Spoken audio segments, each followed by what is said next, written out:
But let me encourage you, always think in terms, as I make a presentation or give you a close, think in terms of how can I use this, adapt it, adjust it to fit my particular goods, products, or services? How can I use this to fit my situation? That's the reason that brainstorming and thinking it through is going to be so enormously important.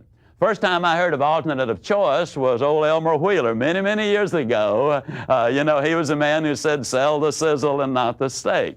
Well, the Walgreens Drug Company, back during the Depression, hired him to help boost their sales. Now, in those days, the drugstore part of it, the soda fountain, was an enormously effective tool for bringing people in, and it was a great profit center. Well, in those days, before we had cholesterol, isn't it astonishing in our country today, the land of milk and honey, all we talk about is calories and cholesterol. But anyhow, Wheeler, they used to sell eggs and put them in the milkshakes, in the malted milks and all. Well, in those days, you could buy a dozen eggs for 15 cents. When they put an egg in the shake, they charged them a nickel for it. So instead of asking them if they wanted an egg in it, Wheeler taught them to pick up 2 eggs and simply when they ordered a milkshake or malted milk, say, did you want 1 egg or 2?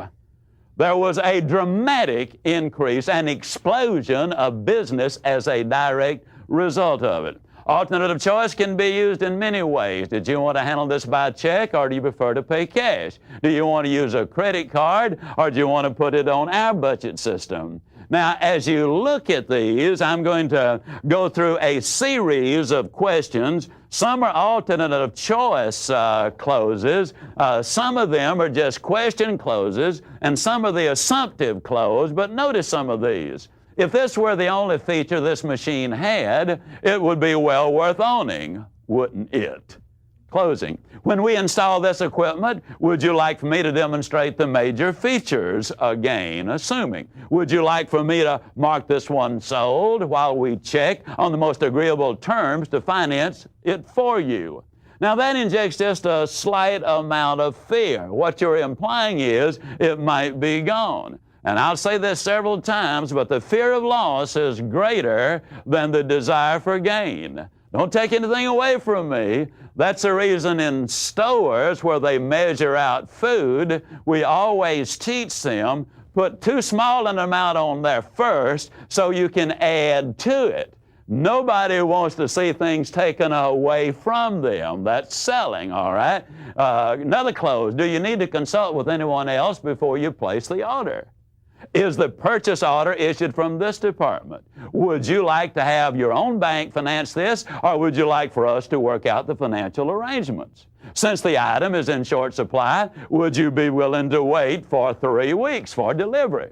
Would you want to make a large deposit so the monthly deposits are smaller, or would you prefer a minimum deposit and slightly larger monthly deposits? Would you prefer this in green, or does the red appeal to you most? Again, I challenge you, use your imagination. Think of your products and services, and in your quiet thinking time, think it through. And as you brainstorm, come up with other questions. Shall we ship it by motor freight or air express?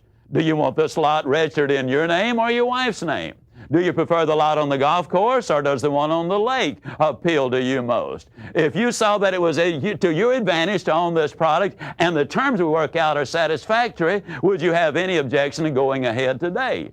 Can you see the financial advantage to reducing the use of those powerful overhead lights which provide unneeded light in some areas in favor of using point-of-impact lighting during certain times of the day? Do you believe it's wise to invest in solidly constructing equipment which will give you long, trouble-free operation for the lifetime of the product? Now, those are questions that can be asked.